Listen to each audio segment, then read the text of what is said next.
After almost a couple months of waiting, it's finally here. watchOS 6 has finally made its way to the Series 1. This is William from WinkTech, and in this video I'll be going over watchOS 6 and how it performs on the Series 1. Last year, to my surprise, watchOS 5 performed very well in the Series 1, which I'm still holding on to. The Series 1 came out in 2016 and is still very usable, unlike the now obsolete first generation Apple Watch. This is due to the dual processor in the Series 1 and Series 2 compared to the first generation's single-core processor.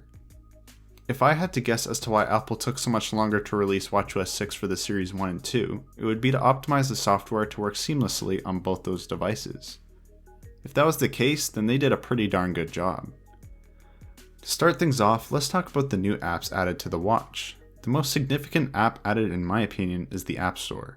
Previously, you would have to download apps from the Watch app on your phone, but now you could do it directly from the watch, which I think is way more convenient.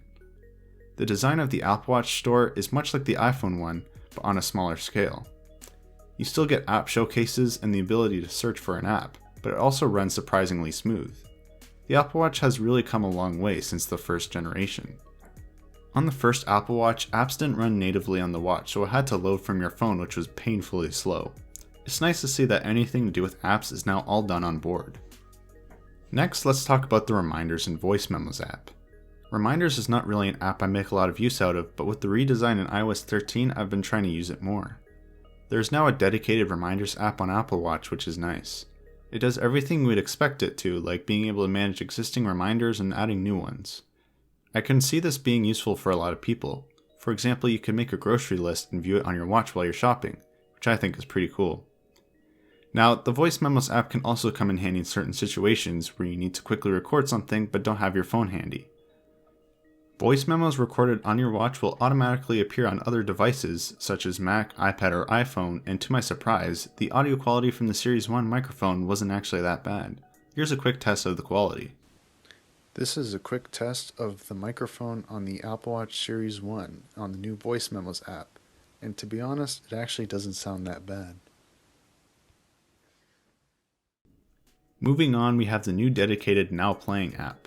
Before, if you're listening to something on your iPhone or Apple Watch, a little red audio icon would pop up, and when tapped, it would bring up media controls such as play, pause, skip, and go back.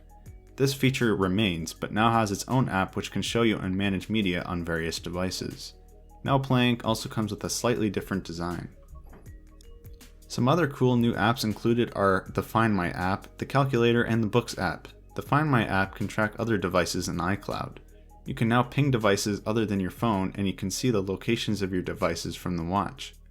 Another cool app that I actually think is really useful is the Calculator. Now you could do simple calculations from your wrist or even figure out a tip at a restaurant. It almost feels like those old school calculator watches, but a little more advanced. The Apple Books app is designed to let you listen to audiobooks from your watch, much like you would with music or a podcast. This is a really nice feature for people who like to listen to a lot of audiobooks but sometimes don't have their phone with them. The addition of a lot of these apps really make me think that the Apple Watch is simply an iPod you put on your wrist, which I think is pretty cool. There are also some minor adjustments to the Activity app with a new trends tracker which will show you previous workout and activity trends in order to improve your future fitness and performance. Although it takes a while to affect trends and for the watch to gather the appropriate data, it's still cool to see how you can improve. Finally, there has been some new features and adjustments to the actual watch face. It is a watch after all.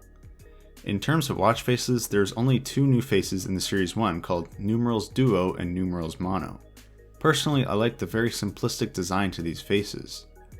Typically, I have the modular face on with a bunch of complications, but it will be nice to switch it up. In addition to new watch faces, there's also the ability to tap your wrist every hour, make a chime every hour, or if you hold two fingers to the watch, it will say the time out loud. 5:06 p.m. Overall, I would say that watchOS 6 adds some useful new apps and features even if some of them aren't that exciting. Since the update wasn't too much of a leap, it means that the Series 1 is still able to run it. In terms of how well it runs on the Series 1, it is fairly smooth despite the Series 1 being the oldest supported Apple Watch. For those of you still on watchOS 5 for the Series 1, I would say that the performance is virtually unchanged. So should you update your Series 1 to watchOS 6? Absolutely, there's no reason not to, considering the performance is the same as watchOS 5, and the addition of the App Store and some other cool features. Well, that's about it for this video. What do you think? Is watchOS 6 a big upgrade, or do you still have a Series 1 Apple Watch? Let me know in the comments below, and if you enjoyed this video, give a like and consider subscribing for more content. Anyway, this has been William from WinkTech, and I'll see you in the next video.